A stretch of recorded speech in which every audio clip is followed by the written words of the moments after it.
Hello and welcome to Pick Your Poison, our prop show here at MMA Fight Club and Never Hedge Media. Today we're going over UFC 275, Teixeira versus Prochazka. We're going to discuss some parlays, live underdogs, prop bets, over-unders, some violent spots, and the high-risk bets you want to try to avoid so they don't bust up your bet sheet or mess up your parlays. With that said, we're going to start off with our best bets of the night. Here we go. Okay, starting off with our best bets of the night, and these are the bets that we feel the most confidence in. So forgive me, some of them are a little bit chalky, but these are spots that I feel a lot of confidence in. Starting with the main event, the champion, Teixeira versus Prochazka. At minus 500, the fight does not go the distance. It makes perfect sense. Either Yuri knocks him out or Teixeira submits him. But 5 rounds is a long time for Teixeira. I expect the fight to knock the distance. At minus 500, that'll be a popular parlay piece for me. Next, moving on down to the co-main event. At minus 330, Zhang versus Joanna. The fight starting round 3. They fought before. They went to a split decision. They both got good cardio, very durable. I see the fight at least going to round 3. Now, could the fight still be finished at some point in round 3? Yes. But at minus 330, again, another popular parlay piece for me. Magdalena to win outright at minus 160. I like Magdalena a lot in this matchup. I think that minus 160 price is great. A lot of value there. I'll be betting him at least straight up for about a unit to unit and a half. Minus 300 for Allen versus Malkoun. The fight starting round 2. My thinking is that Malkoun could do some grappling, mix it up a little bit, slow things down. Allen likes to grapple too, and he's very good at submission, so he could get a finish in round 1. But I think we get to round 2. At minus 300, I like that spot. Minus 250 for Garcia versus Maheshete. The fight does not go the distance. I'm not very confident in this spot, but it's a spot that I do see happening. Number 1, Garcia gets a little bit wild. Maheshete takes his time in round 1, but then picks up the pace. I can see him wearing down Garcia at some point in round 2 or round 3. So at minus 250, a spot that I do like. Minus 200 for Liang versus Juarez, the fight starting round 2. I get Liang has submission ability. She'll be chasing the arm bars, but I think we at least get to round 2. Now, Juarez was submitted in round 1 in both of her last 2 fights, so it could happen again, but I think at least we get to round 2 here. At minus 200, I like that spot. Minus 200 for Edwards versus Pasquale. The fight goes the distance. I like this spot a lot. Edwards is pretty durable. Pasquale likes to lay on people. She should have a size advantage. I imagine we get some ground control going, a very slow fight at times, and eventually Pasquale gets the win by decision, and it goes the distance. And our last best bet, minus 150 for Baccarat to win outright. I've gone back and forth with this, but I have confidence in Baccarat. This is a good fight for him. At minus 150, a lot of value there. Next up, we're talking about distance props. Which fights will look to go the distance? Now, if you're watching this on YouTube, there's some color coding going on here. The green numbers are the ones we have the most confidence in. We'll try to talk you through that as we break this down. The yellow is the ones we have medium confidence, and the red text will be the ones that we have the least confidence in, right? So starting at the top, minus 500 for Teixeira versus Yuri. The fight does not go the distance. I already talked about this. I like that spot a lot. At minus 500, it's a good parlay piece. Moving on down to Shevchenko versus Santos.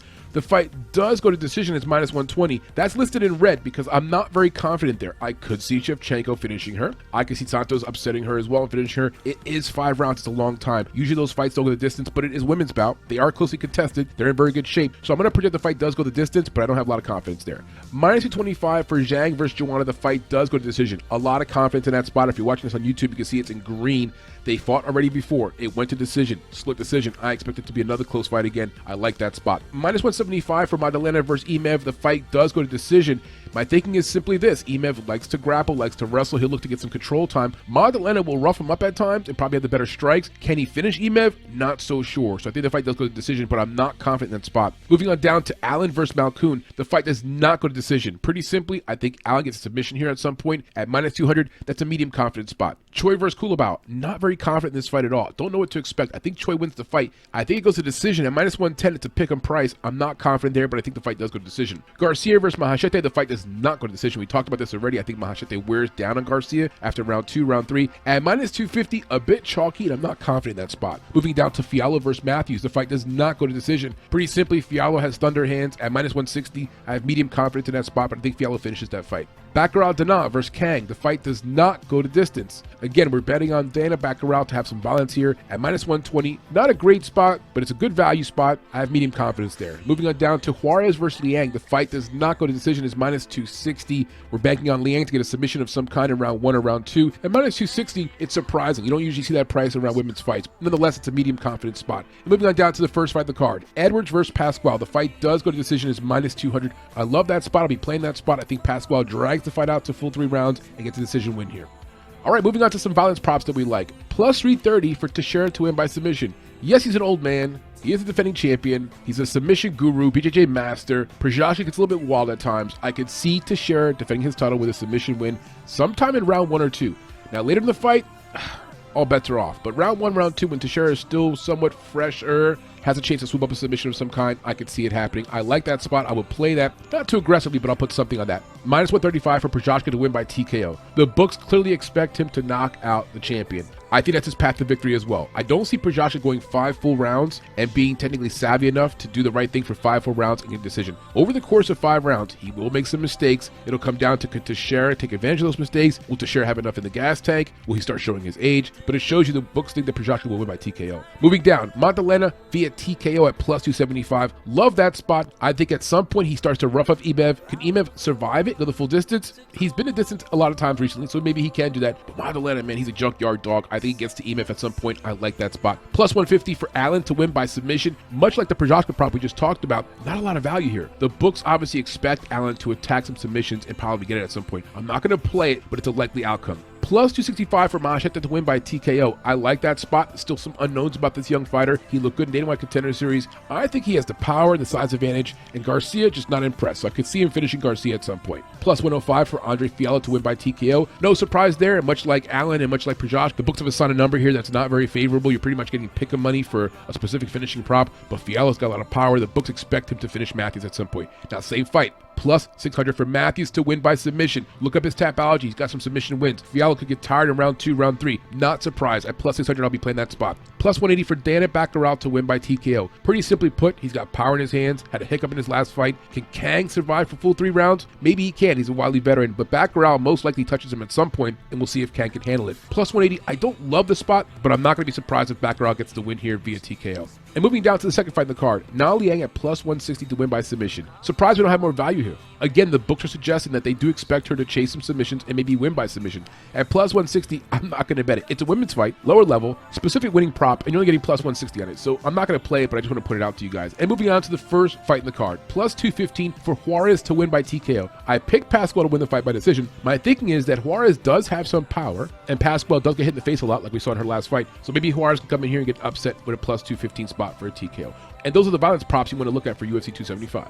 Okay, Risky Business. Cue the 80s music here. If you haven't watched the movie Risky Business, it's probably too late to enjoy it, unless you're like a 70s or 80s baby like myself. It looks really old as fuck when you go back to watch these old movies. But great movie, Risky Business with Tom Cruise. And here we have some risky business on UFC 275. 4 spots to warn you of. Yuri Prochazka at minus 200 in the main event. He is being overhyped. The dude's only fought a few fights in the UFC. I like him, love the style, the ponytail, the swag. It's all really cool. He's fighting a wily veteran. At minus 200, I don't think people should be putting that kind of money up on a guy who's very unproven, let alone be parlaying it. Find a prop in that fight. Like, for example, the fight does not start round 3 or round 4, something of that nature. But this spot right here is very dangerous. When the old man wins by submission, people are going to lose their money here on Yuri Prochazka and learn this guy's still a very young prospect. I like him. Again, I like him. But I am not touching that price tag of minus 200 for him to win the main event on the money line. Moving on down to Valentina Shevchenko at minus 630 to win the money line. Love Shevchenko. Great athlete. Amazing. Ambassador to the sport. Phenomenal champion. Everything about her. She carries herself with class, the whole 9. At some point, these money lines turn around, they flip on you, and you pay for it. This reminds me of the Ronda Rousey fight years ago against Holly Holmes. Reminds me of last year, Amanda Nunes versus Pena losing. She's not fighting a person with no arms who's deaf and can't see. Talia Santos is a decent opponent. Now, not the level of Shevchenko, hasn't fought the top level people, but she's got a heartbeat and a chance. Who knows what happens here? It could be a close fight. Santos could show a better gas tank at the end. Shevchenko has not really been tested recently, so we just don't know what to expect from Santos overall. We know what to expect from Shevchenko, the champion. Hard-nosed, straightforward, pressure, ground game's amazing, elite overall. But at minus 630, trap. Stay away from it. Do not parlay this piece. It's going to fuck you. You got to trust me here. Minus 305, Brandon Allen to win the fight outright. I like Brandon Allen. He should win by submission. He's the better fighter, better pedigree, better overall. Don't like this price at all. It's going to be one of the most popular parlay pieces on this card, especially for casual bettors who will look at this price tag and think, oh, minus 305, minus 325. Okay, I have confidence there. Throw him into a parlay. Brandon Allen has some weaknesses in his game. If the fight goes a distance, it gets a little bit late, anything's possible here. So I don't like the spot. I'm staying away from this spot. And last but not least, Sungwoo Choi to win on the money line at minus 225. I like Choi, but this is a good fight. It's a good matchup. It could be very close. That price tag suggests that he should win the fight easily. I don't know if that's the case. These 4 spots here, Sungwoo Choi, Brandon Allen, Valentina Shevchenko, and Yuri Prochazka, I imagine they'll be some of the most popular parlay pieces on the entire card. And for that reason alone, be very careful. Do not over parlay them. Will I parlay them a little bit? Yeah, of course. I'm a degenerate myself, but I'm not going to overdo it, especially the Valentina Shevchenko spot where at minus 630, what value do you really get there? So be careful with these spots, guys. These are our risky spots for UFC 275. Now moving on to our long shot props. As the title suggests, these are long shots. These are props that are most likely not to happen, but when they do happen, they cash big. Starting at the top, Teixeira to win via round 2 submission is plus 1,700. I think Teixeira can win by submission anytime, but early in the fight to me seems to be a better opportunity. Round 1, round 2, Teixeira can be a little fresher. The old man has his full cardio, whereas you got ERIK making some mistakes, gives up his back. Next thing you know, we got a submission win by Teixeira. Round 2, plus 1,700. I will be playing all these long shot props. If you're tracking us on BetMMA.tips, you'll see that I'm placing a bet on all these props we're talking about. Plus 1,600 for Magdalena to win by a round 3 TKO. Pretty simply put, I think Magdalena wears down Emev over the course of the fight. We get to round 3, maybe Emev has had enough, balls up on the ground. We have a TKO finish at plus 1,600. I like that. Plus 860 for Choi to win via round 3 TKO. Similar thinking to the Magdalena fight, where the fight goes to round 3, he starts to wear down his opponent, eventually picks him apart and gets a TKO finish. At plus 860, a lot of value there. Plus 600 for Garcia to win via round 1 TKO. If you know how this guy fights, he's wild, like a Tasmanian devil, comes after you, a little sloppy, gets a little bit crazy at times, but round 1 is his most likely chance to finish the fight, and at plus 600, I'll take a stab at that. Plus 1,325 for Mahashete to win via round 3. Any kind of finish in round 3. Plus 2,500 for Matthews to win via round 3 submission. Even though I don't like Matthews to win the fight, if the fight goes on longer, he can use some wrestling and grappling, which he's very good at. I could see him swimming up a submission. He has some submissions in his background. Plus 380 for Baccarat to win via round 1 TKO. Not a ton of value on this prop, but there's some value there, and I think Baccarat has a likelihood to finish the fight early on. And first on the card, Pascual to win by split decision is plus 1,200. Pretty simple thinking here, guys. I think she wins by decision either way, but could it be close? We're in Singapore, kind of a hometown crowd, so at plus 1,200, I'm going to definitely play that spot. And those are your long shot props for UFC 275. All right, it's parlay time. Our first parlay for this card is going to be a conservative 3-legger. We've got Magdalena at minus 160, Baccarat minus 150, and Weili Zhang at minus 165. If you combine those 3 picks on the money line, you get around plus 400 odds. I don't have the numbers in front of me for the payout because it changed last minute. I have Manel Kopp in here, and he just got removed from the card because of some weight issue with Bontrine. But I like these 3 pieces a lot. I have a lot of confidence in Magdalena, a lot of confidence in Baccarat, and a lot of confidence in Weili Zhang. Moving on to our second parlay, it's a 5-legger. We got Teixeira versus ERIK, no distance at minus 500. Allen versus Malkoun, the fight starting round 2 at minus 300. Pascual versus Edwards, the fight goes to distance at minus 175. Mahashete to win outright, which is plus 155. And we're taking Weili Zhang to win outright at minus 165. If you combine those 5 legs together, it gives you about plus 900 odds. If you put $25 on that bet, it yields about $260 in winnings. All right, moving on to our lottery parlay, which is basically our full card parlay, which gives you crazy odds. We'll give you our picks to win. Here we go. Pascual, Liang, Dana, Mahashete, Allen, Fiallo, Choi, Magdalena, Zhang, Santos, and Teixeira. If you combine all those pieces together in one parlay, it gives you something crazy like plus 400,000 odds. A $1 wager will pay out roughly around $3,500.